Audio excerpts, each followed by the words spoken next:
ನಮಸ್ಕಾರ ಸ್ನೇಹಿತರೆ, ಹೇಗಿದ್ರೆ ಎಲ್ಲರೂ ಚೆನ್ನಾಗಿದ್ರೆ ಅಂದ್ಕೊಂಡು ಸ್ನೇಹಿತರೆ, ಎಲ್ರಿಗೂ ಮೀಡಿಯಾ ಅಪ್ಡೇಟ್ ಚಾನಲಿನ ಮತ್ತೊಂದು ವಿಡಿಯೋಕ್ಕೆ ತಮಗೆಲ್ರಿಗೂ ಸ್ವಾಗತ ಸುಸ್ವಾಗತ. ಸ್ನೇಹಿತರೆ, 2026ರ ಈ ಒಂದು ವರ್ಷದಲ್ಲಿ ಈ ಯುಗಾದಿ ಹಬ್ಬ ಕಳೆದ ನಂತರ ಮಿಥುನ ರಾಶಿಯವರ ಜೀವನದಲ್ಲಿ ಏನೆಲ್ಲ ಬದಲಾವಣೆಗಳನ್ನು ಕಂಡಿದ್ದೀರಿ, ಅದರಲ್ಲೂ ಈ ಯುಗಾದಿಯ ನಂತರ ಈ ಹೊಸ ಸಂವತ್ಸರವು ನಿಮ್ಮ ಜೀವನದಲ್ಲಿ ಏನೆಲ್ಲ ಅದೃಷ್ಟಗಳನ್ನು ತರಲಿದೆ.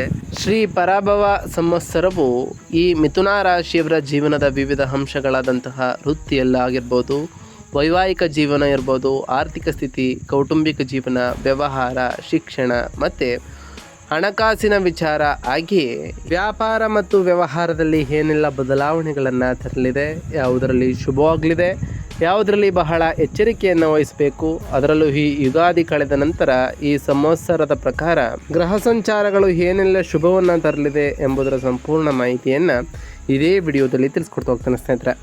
ಆದ್ದರಿಂದ ವಿಡಿಯೋನ ಸ್ಕಿಪ್ ಮಾಡದೆ ಇಲ್ಲಿಂದ ಕೊನೆ ತನಕ ನೋಡ್ತಾ ಬನ್ನಿ. ಸ್ಕಿಪ್ ಮಾಡಿ ವಿಡಿಯೋ ನೋಡೋದ್ರಿಂದ ಅಷ್ಟು ಇನ್ಫಾರ್ಮೇಷನ್ ಅರ್ಥ ಆಗೋದಿಲ್ಲ ಸ್ನೇಹಿತರೆ. ಸೊ ಫಸ್ಟಿಂದ ಎಂಡ್ ತನಕ ವಿಡಿಯೋನ ವಾಚ್ ಮಾಡಿ. ಹಾಗೆ ನಮ್ಮ ಈ ವಿಡಿಯೋ ಇಷ್ಟ ಆಗಿತ್ತು ಅಂದರೆ ವಿಡಿಯೋಕ್ಕೆ ಒಂದು ಲೈಕ್ ಮಾಡಿ. ಯಾರೇನು ನಮ್ಮ ಚಾನಲ್ನ ಸಬ್ಸ್ಕ್ರೈಬ್ ಮಾಡ್ಕೊಂಡಿಲ್ಲ ಅವರು ಈಗಲೇ ಸಬ್ಸ್ಕ್ರೈಬ್ ಮಾಡ್ಕೊಳ್ಳಿ ಸ್ನೇಹಿತರೆ. ಸಬ್ಸ್ಕ್ರೈಬ್ ಮಾಡಿಕೊಂಡು ಪ್ರತಿನಿತ್ಯ ವಿಡಿಯೋ ವಾಚ್ ಮಾಡ್ತಿರೋರಿಗೆ ಥ್ಯಾಂಕ್ ಯು ಸೊ ಮಚ್ ಅಂತ ಹೇಳ್ತಾ, ಹಾಗಾದರೆ ಈ ಯುಗಾದಿ ಭವಿಷ್ಯ ಈ ಮಿಥುನ ರಾಶಿಯವರಿಗೆ ಹೇಗಿರಲಿದೆ, ಈ ಯುಗಾದಿ ಕಳೆದ ನಂತರ ಏನೆಲ್ಲ ಅದೃಷ್ಟಗಳನ್ನು ಕಾಣಲಿದ್ದೀರಿ ಎಂಬುದರ ವಿಚಾರಕ್ಕೆ ಬರೋದಾದರೆ, ಹಿಂದೂ ಪಂಚಾಂಗದ ಪ್ರಕಾರ ಈ ಹೊಸ ವರ್ಷವು 2026ರ ಮಾರ್ಚ್ 19ರಂದು ಅಂದರೆ ಯುಗಾದಿ ಹಬ್ಬದ ದಿನದಂದು ಪ್ರಾರಂಭವಾಗ್ತದೆ. ಈ ಯುಗಾದಿ 2026ರ ಪಂಚಾಂಗದಲ್ಲಿ ಶ್ರೀ ಪರಭವ ನಾಮ ಸಂವತ್ಸರದ ಆರಂಭವನ್ನು ಕೂಡ ಸೂಚಿಸ್ತದೆ. ಆದ್ದರಿಂದ ಈ ಹಿಂದೂ ಹೊಸ ವರ್ಷವು ಮಿಥುನ ರಾಶಿಯಲ್ಲಿ ಜನಿಸಿದವರಿಗೆ ಹೇಗಿರಲಿದೆ, ನಿಮ್ಮ ಜೀವನದಲ್ಲಿ ಏನೆಲ್ಲ ಬದಲಾವಣೆಗಳನ್ನು ಕಾಣಲಿದ್ದೀರಿ ಎಂಬುದನ್ನು ನೋಡ್ತಾ ಬರೋದಾದರೆ, ಮೊದಲನೇದಾಗಿ ಈ ಮಿಥುನ ರಾಶಿಯವರ ವೃತ್ತಿ ಜೀವನ, ವ್ಯಾಪಾರ ಮತ್ತು ಶಿಕ್ಷಣದಲ್ಲಿ ಏನೆಲ್ಲ ಬದಲಾವಣೆಗಳನ್ನು ಕಾಣಲಿದ್ದೀರಿ ಈ ಯುಗಾದಿ ಕಳೆದ ನಂತರ ಅಂತ ನೋಡ್ತಾ ಬರೋದಾದ್ರೆ ಸ್ನೇಹಿತರೆ, ವೃತ್ತಿ ಜೀವನದಲ್ಲಿ ಪ್ರಗತಿಯನ್ನು ಕಾಣಲಿದ್ದೀರಿ ಅಂತಲೇ ಹೇಳ್ಬೋದು. ಈ ಹಿಂದೂ ಹೊಸ ವರ್ಷವು ಈ ಯುಗಾದಿ ಕಳೆದ ನಂತರವೂ ಕೂಡ ಆರಂಭವು ವೃತ್ತಿ ಜೀವನಕ್ಕೆ ಸಂಬಂಧಪಟ್ಟಂತೆಯೇ ಮಿಥುನ ರಾಶಿಯವರಿಗೆ ಬಹಳಷ್ಟು ಉತ್ತಮವಾಗಿರಲಿದೆ ಅಂತಲೇ ಹೇಳ್ಬೋದು. ಈ ಅವಧಿಯಲ್ಲಿ ಹೊಸ ಹೊಸ ಅವಕಾಶಗಳು ನಿಮ್ಮ ಪರವಾಗಿ ಇರಲಿದೆ. ಆತ್ಮವಿಶ್ವಾಸದಲ್ಲಿ ಹೆಚ್ಚಳ ಆಗ್ತಾ ಹೋಗ್ತದೆ ಮತ್ತು ಉನ್ನತ ಪದವಿ ದೊರಕುವಂತಹ ಅವಕಾಶಗಳು ಕೂಡ ಈ ರಾಶಿಯವರಿಗೆ ಸಿಗಲಿದೆ ಅಂತಲೇ ಹೇಳ್ಬೋದು. ಇದರಿಂದ ನಿಮ್ಮ ವೃತ್ತಿ ಜೀವನದಲ್ಲಿ ಉತ್ತಮವಾದಂತಹ ಭವಿಷ್ಯವನ್ನು ಕಾಣ್ತಾ ಬರ್ತೀರಿ. ಹಾಗೆಯೇ ಮೇಲಾಧಿಕಾರಿಗಳು ನಿಮ್ಮ ಕೆಲಸವನ್ನು ಮೆಚ್ಚಿ ಬಡ್ತಿಯನ್ನು ಕೊಡುವಂತಹ ಚಾನ್ಸಸ್ ಕೂಡ ಇದೇ ತಿಂಗಳಿನಲ್ಲಿ ಎದುರಾಗಲಿದೆ ಅಂತಲೇ ಹೇಳ್ಬೋದು. ಹಾಗೆ ನಿಮ್ಮ ವೃತ್ತಿಯಲ್ಲಿ ಕೆಲವೊಂದಿಷ್ಟು ಸಕಾರಾತ್ಮಕ ಬದಲಾವಣೆಗಳು ಕೂಡ ಉಂಟಾಗ್ಬೋದು. ಇವು ನಿಮ್ಮ ಜೀವನವನ್ನು ಒಂದಷ್ಟು ಮಟ್ಟಿಗೆ ಮೇಲೆ ಹೇರಲು ಕಾರಣವಾಗ್ತಾ ಹೋಗ್ತದೆ. ಇನ್ನು ವ್ಯಾಪಾರದ ವಿಚಾರಕ್ಕೆ ಬರೋದಾದರೆ, ಈ ಮಿಥುನ ರಾಶಿಗೆ ಸೇರಿದ ಜನರಿಗೆ ವ್ಯಾಪಾರದ ವಿಚಾರದಲ್ಲಿ ಈ ಯುಗಾದಿ ಹಬ್ಬ ಕಳೆದ ನಂತರ ವಿಶೇಷವಾಗಿ ಬಹಳ ಲಾಭದಾಯಕವಾಗಿರ್ತದೆ ಅಂತಲೇ ಹೇಳ್ಬೋದು. ನಿಮ್ಮ ಹಳೆಯ ಗ್ರಾಹಕರು ಮತ್ತೆ ಬರುವಂತಹ ಸಮಯವೂ ಕೂಡ ನಿಮ್ಮದಾಗಿರಲಿದೆ. ನಿಮ್ಮ ಅಪೂರ್ಣ ಕೆಲಸಗಳೆಲ್ಲವೂ ಕೂಡ ಯಶಸ್ವಿಯಾಗಿ ಪೂರ್ಣಗೊಳ್ತಾ ಹೋಗ್ತದೆ ಮತ್ತು ಹೊಸ ವ್ಯಾಪಾರ ಸಂಬಂಧಗಳು ಕೂಡ ಸೃಷ್ಟಿಯಾಗ್ಬೋದು. ಇದರಿಂದ ನಿಮ್ಮ ವ್ಯಾಪಾರದಲ್ಲಿ ಉತ್ತಮವಾದಂತಹ ಧನಲಾಭವನ್ನು ಕಾಣುವುದರ ಜೊತೆಗೆ ನಿಮ್ಮ ಸ್ಥಾನಮಾನವೂ ಕೂಡ ಇನ್ನಷ್ಟು ಹೆಚ್ಚಾಗಲಿದೆ ಅಂತಲೇ ಹೇಳ್ಬೋದು. ಇನ್ನು ಈ ರಾಶಿಯವರ ಶೈಕ್ಷಣಿಕ ವಿಚಾರದ ಬಗ್ಗೆ ಮಾತನಾಡ್ತಾ ಬರೋದಾದರೆ, ಮಿಥುನ ರಾಶಿಗೆ ಸೇರಿದ ವಿದ್ಯಾರ್ಥಿಗಳಿಗಂತೂ ಈ ಓದಿನ ವಿಚಾರದಲ್ಲಿ ಈ ಸಮಯವು ಬಹಳ ಉತ್ತಮವಾಗಿರಲಿದೆ. ಈ ಯುಗಾದಿ ಹಬ್ಬ ಕಳೆದ ನಂತರ ವಿಶೇಷವಾಗಿ ಉನ್ನತ ಶಿಕ್ಷಣಕ್ಕೆ ಸಂಬಂಧಪಟ್ಟಂತಹ ಜನರಿಗೆ ಇದು ಶುಭ ಕಾಲವಾಗಿರಲಿದೆ. ಗುರುಗ್ರಹದ ಸಂಚಾರವು ನಿಮಗೆ ಜ್ಞಾನ ಮತ್ತು ಯಶಸ್ಸಿನಲ್ಲಿ ಹೆಚ್ಚಳವನ್ನು ಉಂಟು ಮಾಡ್ಬೋದು ಅಂತಲೇ ಹೇಳ್ಬೋದು. ಇನ್ನು ಶನಿ 10ನೇ ಮನೆಯಲ್ಲಿ ಚಲಿಸುವ ಕಾರಣ ಈ ವರ್ಷ ವೃತ್ತಿ ಜೀವನದಲ್ಲಿ ಪರೀಕ್ಷೆಗಳು ಕೂಡ ಎದುರಾಗ್ಬೋದು. ವೃತ್ತಿ ಜೀವನದಲ್ಲಿ ಒಂದಿಷ್ಟು ಬದಲಾವಣೆಗಳನ್ನು ನೀವು ಅನುಭವಿಸ್ಬೋದು. ಹಾಗೆ ಈ ಟೈಮ್ನಲ್ಲಿ ನಿಮ್ಮ ವೃತ್ತಿ ಜೀವನದಲ್ಲಿ ತಾಳ್ಮೆಯೂ ಕೂಡ ಅವಶ್ಯಕವಾಗಿರ್ತದೆ. ಸಹನೆಯೊಂದಿಗೆ ನಿಮ್ಮ ಕೌಶಲ್ಯವನ್ನು ಹೆಚ್ಚಿಸುವುದರಿಂದ ಶಾಶ್ವತ ಯಶಸ್ಸನ್ನು ಈ ರಾಶಿಯವರು ಕಾಣಬಹುದಾಗಿದೆ ಅಂತಲೇ ಹೇಳ್ಬೋದು.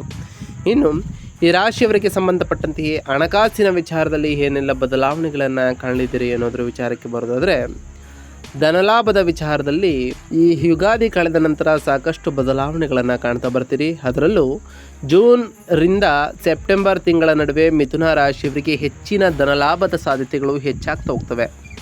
ಈ ಅವಧಿಯಲ್ಲಿ ನಿಮ್ಮ ಹಳೆಯ ಕಳೆದು ಹೋದ ಹಣವನ್ನು ವಾಪಸ್ಸು ಪಡೆಯುವಂತಹ ಚಾನ್ಸಸ್ ಕೂಡ ಜಾಸ್ತಿ ಆಗಿರಲಿದೆ ಮತ್ತು ನಿಮ್ಮ ಆದಾಯವನ್ನು ಹೆಚ್ಚಿಸುವ ಹೊಸ ಮಾರ್ಗಗಳು ಕೂಡ ಗೋಚರಿಸಲ್ತೊಡಗ್ತವೆ ಅಂತಲೇ ಹೇಳ್ಬೋದು. ಇದರಿಂದ ಸಾಕಷ್ಟು ಧನಲಾಭವನ್ನು ಕಾಣ್ತಾ ಬರ್ತೀರಿ. ನಿಮ್ಮ ಸಾಲಗಳನ್ನೆಲ್ಲ ತೀರಿಸುವಂತಹ ಕಾಲ. ಹಾಗೆ ಈ ಟೈಮ್ನಲ್ಲಿ ನಿಮ್ಮ ಆರ್ಥಿಕ ವಿಚಾರವಾಗಿ ಹೆಚ್ಚಿನ ಉಳಿತಾಯವನ್ನು ಮಾಡೋದು ಕೂಡ ಅವಶ್ಯಕ ಅಂತಲೇ ಹೇಳ್ಬೋದು. ಆರ್ಥಿಕ ದೃಷ್ಟಿಗೆ ಸಂಬಂಧಪಟ್ಟಂತೆಯೇ ಈ ವರ್ಷ ಮಿಥುನ ರಾಶಿಯವರಿಗೆ ಸ್ಥಿರವಾಗಿರುವುದು. ಇದರಿಂದ ಭವಿಷ್ಯಕ್ಕೆ ಸಂಬಂಧಪಟ್ಟಂತೆಯೇ ಉತ್ತಮ ಉಳಿತಾಯವನ್ನು ಮಾಡಲು ಈ ರಾಶಿಯವರಿಗೆ ಬಹಳಷ್ಟು ಸಾಧ್ಯವಾಗ್ತದೆ ಅಂತಲೇ ಹೇಳ್ಬೋದು ಸ್ನೇಹಿತರೆ. ಇನ್ನು ಈ ರಾಶಿಯವರ ಪ್ರೀತಿ ಮತ್ತು ವೈವಾಹಿಕ ಜೀವನದ ವಿಚಾರದಲ್ಲಿ ಹೇಗಿರಲಿದೆ ಈ ಯುಗಾದಿ ಕಳೆದ ನಂತರ ಅಂತ ನೋಡ್ತಾ ಬರೋದಾದರೆ, ಅನುಕೂಲಕರ ಸಂಬಂಧ ಏರ್ಪಾಡಾಗ್ತದೆ ಅಂತಲೇ ಹೇಳ್ಬೋದು. ಈ ಮಿಥುನ ರಾಶಿಗೆ ಸೇರಿದ ಜನರ ಪ್ರೇಮ ಜೀವನದಲ್ಲಿ ಗುರುಗ್ರಹದ ಸಕಾರಾತ್ಮಕ ಪ್ರಭಾವವನ್ನು ನೀವು ನೋಡ್ಬೋದಾಗಿದ್ದು, ಇದರಿಂದಾಗಿ ಸಂಬಂಧಗಳಲ್ಲಿ ಮಾಧುರ್ಯವೂ ಕೂಡ ಹೆಚ್ಚಾಗ್ತಾ ಹೋಗ್ತದೆ. ನಿಮ್ಮ ನಡುವೆ ಸಣ್ಣ ಪುಟ್ಟ ಕಲಹಗಳು ಆಗಿದ್ರೆ ಬೇಗ ಬಗೆಹರಿತು ಹೋಗ್ತವೆ.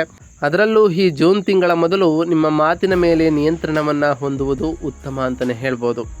ತಪ್ಪು ತಿಳುವಳಿಕೆ ಮತ್ತು ಕೆಟ್ಟ ಶಬ್ದಗಳ ಬಳಕೆಯಿಂದಾಗಿ ಸಂಬಂಧಗಳಲ್ಲಿ ಒತ್ತಡವೂ ಕೂಡ ಹೆಚ್ಚಾಗ್ಬೋದು. ಅದರಿಂದ ಬಹಳ ತಾಳ್ಮೆಯಿಂದ ಇರಿ. ಮಾತಿನ ಮೇಲೆ ಗಮನವನ್ನು ಕೊಡುವುದು ಕೂಡ ಈ ರಾಶಿಯವರಿಗೆ ಬಹಳ ಅವಶ್ಯಕವಾಗಿರ್ತದೆ ಅಂತಲೇ ಹೇಳ್ಬೋದು.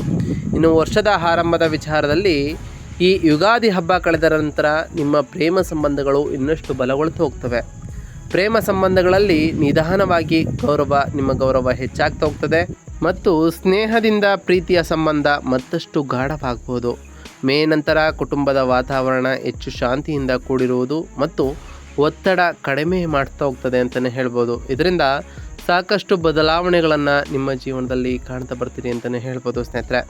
ಇನ್ನು ಆರೋಗ್ಯದ ವಿಚಾರಕ್ಕೆ ಬರೋದಾದರೆ, ಆರೋಗ್ಯದ ವಿಚಾರದಲ್ಲೂ ಕೂಡ ಈ ಯುಗಾದಿ ಕಳೆದ ನಂತರ ಈ ಹೊಸ ಸಂವತ್ಸರವು ಆರಂಭದೊಂದಿಗೆ ಕೇತು ಗ್ರಹದ ಪ್ರಭಾವದಿಂದ ಮಿಥುನ ರಾಶಿಯವರ ಏಕಾಗ್ರತೆ ಕಡಿಮೆ ಆಗ್ಬೋದು ಮತ್ತು ಮಾನಸಿಕ ಒತ್ತಡ ಹೆಚ್ಚಾಗುವಂತಹ ಸಂಭವ ಸಾಕಷ್ಟು ಹೆಚ್ಚಾಗ್ಬೋದು ಸ್ನೇಹಿತರೆ. ಆದ್ದರಿಂದ ಈ ಟೈಮ್ನಲ್ಲಿ ನಿಮ್ಮ ದೈನಂದಿನ ಜೀವನದಲ್ಲಿ ವ್ಯಾಯಾಮ ಮತ್ತು ಧ್ಯಾನವನ್ನು ಮಾಡಿ ಸ್ನೇಹಿತರೆ. ಇದು ನಿಮ್ಮ ಮಾನಸಿಕ ಶಕ್ತಿಯನ್ನು ವೃದ್ಧಿ ಮಾಡಲಿದ್ದು, ಹಾಗೆ ನಿಮ್ಮ ದೈಹಿಕ ಶಕ್ತಿಯನ್ನು ಕೂಡ ವೃದ್ಧಿ ಮಾಡಲಿದೆ ಅಂತಲೇ ಹೇಳ್ಬೋದು. ವರ್ಷದ ಮಧ್ಯದಲ್ಲಿ ಕೆಲಸದ ಒತ್ತಡದಿಂದ ದಣಿವು, ನಿದ್ರೆಹೀನತೆ ಸಮಸ್ಯೆ ಬಹಳಷ್ಟು ಉಂಟಾಗ್ಬೋದು. ಇದರಿಂದಾಗಿ ನಿಮಗೆ ಹೆಚ್ಚಿನ ಶಾರೀರಿಕ ಸಮಸ್ಯೆಯೂ ಕೂಡ ಕಾಡ್ಬೋದು. ಕೆಲಸದ ಒತ್ತಡದಿಂದ ದಣಿವು ಕೂಡ ಉಂಟಾಗ್ಬೋದು ಸ್ನೇಹಿತರೆ. ಅದರಿಂದ ನಿದ್ರೆ ಮತ್ತು ಆಹಾರವನ್ನು ಯಾವಾಗಲೂ ಕೂಡ ನಿರ್ಲಕ್ಷ್ಯ ಮಾಡಬೇಡಿ. ವಾಕಿಂಗ್, ಸರಳ ಆಹಾರ, ಸಾಕಷ್ಟು ನೀರು ನಿಮ್ಮನ್ನು ಸಮತೋಲನದಲ್ಲಿರಿಸಲು ಸಹಾಯವನ್ನು ಮಾಡ್ತಾ ಬರ್ತದೆ. ಮೇ ನಂತರ ಮಾನಸಿಕ ಒತ್ತಡ ಕಡಿಮೆ ಆಗ್ತದೆ. ದೇಹವು ಬೇಗನೆ ಚೇತರಿಸ್ಕೊಳ್ತದೆ ಅಂತಲೇ ಹೇಳ್ಬೋದು. ಇದರಿಂದ ನಿಮ್ಮ ಆರೋಗ್ಯವನ್ನು ಇನ್ನಷ್ಟು ಉತ್ತಮವಾಗಿ ಇರಿಸ್ಕೊಳ್ಬೋದಾಗಿದೆ. ಹಾಗೆ ಸ್ವಲ್ಪ ಆರೋಗ್ಯದ ಮೇಲೆ ಹೆಚ್ಚಿನ ಗಮನವನ್ನು ಕೊಡುವುದು ಕೂಡ ಈ ಟೈಮ್ನಲ್ಲಿ ಅವಶ್ಯಕವಾಗಿರ್ತದೆ ಈ ಮಿಥುನ ರಾಶಿಯವರಿಗೆ. ಇನ್ನು ಈ ಮಿಥುನ ರಾಶಿಯವರಿಗೆ ನಾವು ತಿಳಿಸ್ಕೊಡುವಂತಹ ಪ್ರಮುಖ ಸಲಹೆಗಳೇನು ಈ ಯುಗಾದಿ ಹಬ್ಬದ ನಂತರ ಅಂತ ನೋಡ್ತಾ ಬರೋದಾದರೆ, ನಿಮ್ಮ ಅದೃಷ್ಟವನ್ನು ಇನ್ನಷ್ಟು ಹೆಚ್ಚಿಸಿಕೊಳ್ಳಲು ಬುಧ ಮಂತ್ರವನ್ನು 108 ಬಾರಿ ಜಪವನ್ನು ಮಾಡ್ತಾ ಬನ್ನಿ ಸ್ನೇಹಿತರೆ. ಬುಧ ಗ್ರಹನ ಅನುಗ್ರಹದಿಂದ ಸಾಕಷ್ಟು ಅದೃಷ್ಟವನ್ನು ಕಾಣ್ತಾ ಬರ್ತೀರಿ. ಹಾಗೆ ಹನುಮಾನ್ ಚಾಲಿಸವನ್ನು ಪ್ರತಿದಿನ ಪಠಿಸುವುದು ನಿಮಗೆ ಬಹಳಷ್ಟು ಶುಭವನ್ನು ಉಂಟು ಮಾಡಲಿದೆ. ಪ್ರತಿ ಬುಧವಾರದಂದು ಹಸಿರು ಹುಲ್ಲನ್ನು ಹಸುವಿಗೆ ತಿನ್ನಿಸ್ತಾ ಬನ್ನಿ. ಇದು ನಿಮ್ಮ ಜೀವನದಲ್ಲಿ ಒಳ್ಳೆಯ ಫಲಿತಾಂಶಗಳನ್ನು ತರಲಿದೆ. ಹಾಗೆಯೇ ನೀವು ಅಂದುಕೊಂಡಿರುವಂತಹ ಕಾರ್ಯಗಳು ಕೂಡ ಯಾವುದೇ ಅಡೆತಡೆ ಇಲ್ಲದೆ ನೆರವೇರಲು ಬಹಳಷ್ಟು ಸಹಾಯವನ್ನು ಮಾಡಲಿದೆ. ಬೆಳಗಿನ ಜಾವ ಸೂರ್ಯದೇವನಿಗೆ ತಾಮ್ರದ ಪಾತ್ರೆಯಲ್ಲಿ ನೀರು ತುಂಬಿಸುವ ಮೂಲಕ ಆರ್ಘ್ಯವನ್ನು ಅರ್ಪಿಸಿದರೆ ಆ ಸೂರ್ಯದೇವರ ಕೃಪೆಯೂ ಕೂಡ ನಿಮ್ಮ ಮೇಲೆ ದೊರಕಲಿದೆ ಅಂತಲೇ ಹೇಳ್ಬೋದು ಸ್ನೇಹಿತರೆ. ಈ ಅವಧಿಯಲ್ಲಿ ಹಣಕಾಸಿನ ವಿಷಯವಾಗಿ ಬಹಳ ಜಾಗರೂಕರಾಗಿ ಇರಬೇಕು. ಅನಗತ್ಯವಾದಂತಹ ಅಪಾಯಗಳನ್ನು ಕೂಡ ತಪ್ಪಿಸಿ ನಿಯಮಿತವಾದಂತಹ ವ್ಯಾಯಾಮ, ಸಮತೋಲಿತವಾದಂತಹ ಆಹಾರದ ಮೂಲಕ ನಿಮ್ಮ ಆರೋಗ್ಯಕ್ಕೆ ಹೆಚ್ಚಿನ ಆದ್ಯತೆಯನ್ನು ನೀಡ್ತಾ ಬನ್ನಿ. ತಪ್ಪು ತಿಳುವಳಿಕೆಗಳನ್ನು ದೂರ ಮಾಡಲು ಸಂಬಂಧಗಳಲ್ಲಿ ಮುಕ್ತ ಸಂವಹನ ಹೊಂದುವುದು ಕೂಡ ಈ ರಾಶಿಯವರಿಗೆ ಬಹಳ ಮುಖ್ಯವಾಗಿರ್ತದೆ ಅಂತಲೇ ಹೇಳ್ಬೋದು. ಇನ್ನು ಈ ರಾಶಿಯವರು ಈ ಟೈಮ್ನಲ್ಲಿ ಮಾಡಬೇಕಾಗಿರುವಂತಹ ಸರಳ ಪರಿಹಾರಗಳೇನು ಇರುವಂತಹ ಸಮಸ್ಯೆಗಳಿಗೆ ಅಂತ ನೋಡ್ತಾ ಬರೋದಾದರೆ, ವಿಷ್ಣುವಿನ ಆರಾಧನೆಯನ್ನು ಮಾಡಿ ಸ್ನೇಹಿತರೆ. ಪ್ರತಿ ಬುಧವಾರದಂದು ವಿಷ್ಣು ಸಹಸ್ರನಾಮವನ್ನು ಪಠಿಸುವುದರಿಂದ ನಿಮ್ಮ ಜೀವನದಲ್ಲಿ ಸಾಕಷ್ಟು ಬದಲಾವಣೆಗಳನ್ನು ಕಾಣ್ತಾ ಬರ್ತೀರಿ. ನೀವು ಅಂದುಕೊಂಡಿರುವಂತಹ ಕಾರ್ಯಗಳು ಕೂಡ ನೆರವೇರ್ತಾ ಬರ್ತವೆ. ಹಾಗೆಯೇ ಮಿಥುನ ರಾಶಿಯ ಜನರು ಹೊಸ ವರ್ಷದಲ್ಲಿ ಅಂದರೆ ಈ ಯುಗಾದಿ ಹಬ್ಬ ಕಳೆದ ನಂತರ ಗೋಮಾತೆಯನ್ನು ಪೂಜಿಸಬೇಕು. ಸಾಧ್ಯವಾದಷ್ಟು ಈ ಟೈಮ್ನಲ್ಲಿ ಸೌಮ್ಯವಾಗಿರಬೇಕು. ಕೋಪಕ್ಕೆ ನಿಮ್ಮ ಬುದ್ಧಿಯನ್ನು ಕೊಡಬೇಡಿ ಅಂತಲೇ ಹೇಳ್ಬೋದು. ದೇವಸ್ಥಾನಗಳಿಗೆ ನಿಯಮಿತವಾಗಿ ಭೇಟಿ ನೀಡಿ ಪೂಜೆಗಳನ್ನು ನೆರವೇರಿಸ್ಕೊಳ್ತಾ ಬನ್ನಿ. ಇದು ನಿಮ್ಮ ಜೀವನದಲ್ಲಿ ಸಾಕಷ್ಟು ಬದಲಾವಣೆಗಳನ್ನು ತರುವುದರ ಜೊತೆಗೆ ಒಂದಿಷ್ಟು ಸಕಾರಾತ್ಮಕ ಮನೋಭಾವವನ್ನು ಕೂಡ ತುಂಬಲಿದೆ. ಹೊಸ ವರ್ಷದಲ್ಲಿ ಕನಿಷ್ಠ 10 ಜನ ಅಂಧರಿಗೆ ಆಹಾರವನ್ನು ನೀಡಿ ನಿಮ್ಮ ಶಕ್ತಿಯನ್ನು ಮತ್ತು ಸಾಮರ್ಥ್ಯವನ್ನು ಅನುಸರಿಸಿ ಆಹಾರವನ್ನು ದಾನ ಮಾಡುವುದು ಶುಭ ಫಲವನ್ನು ನಿಮಗೆ ನೀಡಲಿದೆ ಅಂತಲೇ ಹೇಳ್ಬೋದು ಸ್ನೇಹಿತರೆ. ಹಾಗೆಯೇ ಈ ಟೈಮ್ನಲ್ಲಿ ಈ ರಾಶಿಯವರು ಧರಿಸಬೇಕಾದಂತಹ ರುದ್ರಾಕ್ಷ ಯಾವುದು ಅಂತಂದರೆ, ನಿಮ್ಮ ನಕಾರಾತ್ಮಕ ಪರಿಣಾಮಗಳನ್ನು ಕಡಿಮೆ ಮಾಡಲು 10 ಮುಖಿ ರುದ್ರಾಕ್ಷಿಯನ್ನು ಧರಿಸಿ. ಹಾಗೆ ಧರಿಸಬೇಕಾದಂತಹ ರತ್ನ ಯಾವುದು ಅಂತಂದರೆ, ಬುಧವಾರದಂದು ಪಚ್ಚೆಯನ್ನು ಧರಿಸಿ. ವಿಷ್ಣು ದೇವನನ್ನು ಪೂಜೆ ಮಾಡಿ ಬುಧವಾರದಂದು ಪಚ್ಚೆಯನ್ನು ಧರಿಸೋದ್ರಿಂದ ಸಾಕಷ್ಟು ಒಳ್ಳೆಯ ಫಲಿತಾಂಶಗಳನ್ನು ಕಾಣ್ತಾ ಬರ್ತೀರಿ. ಹಾಗೆ ಏಕಾದಶಿಯ ದಿನದಂದು ಉಪವಾಸವನ್ನು ಕೂಡ ಆಚರಿಸಿ ಸ್ನೇಹಿತರೆ. ಇದು ನಿಮ್ಮ ಜೀವನದಲ್ಲಿ ಒಳ್ಳೆಯ ಫಲಿತಾಂಶಗಳನ್ನು ಕೂಡ ತರಲಿದೆ. ಹಾಗೆ ಆ ವಿಷ್ಣು ದೇವರ ಕೃಪೆಯೂ ಕೂಡ ನಿಮಗೆ ಉಂಟಾಗಲಿದೆ. ಪ್ರತಿ ಶುಕ್ರವಾರದಂದು ತಾಯಿ ಜಗನ್ಮಾತೆಯಾದಂತಹ ಲಕ್ಷ್ಮೀದೇವಿಗೆ ಪೂಜೆಯನ್ನು ಸಲ್ಲಿಸಿ. ಹಾಗೆ ಲಕ್ಷ್ಮೀದೇವಿಗೆ ಪ್ರಿಯವಾಗಿರುವಂತಹ ಬಿಳಿಯೂಗಳನ್ನು ಅರ್ಪಿಸಿ ಪೂಜೆಯನ್ನು ಸಲ್ಲಿಸೋದ್ರಿಂದ ಸಾಕಷ್ಟು ಉತ್ತಮವಾದ ಫಲಿತಾಂಶಗಳನ್ನು ಕಾಣ್ತಾ ಬರ್ತೀರಿ. ಹಾಗೆ ಪ್ರತಿ ಶನಿವಾರದಂದು ಓಂ ಶಂ ಶನೈಶ್ವರಾಯ ನಮಃ ಎಂಬ ಮಂತ್ರವನ್ನು ಜಪಿಸಿ. ಇದರಿಂದ ಆ ಶನಿದೇವರ ಸಕಾರಾತ್ಮಕ ಪ್ರಭಾವಕ್ಕೂ ಕೂಡ ನೀವು ಒಳಗಾಗ್ತೀರಿ ಅಂತಲೇ ಹೇಳ್ಬೋದು.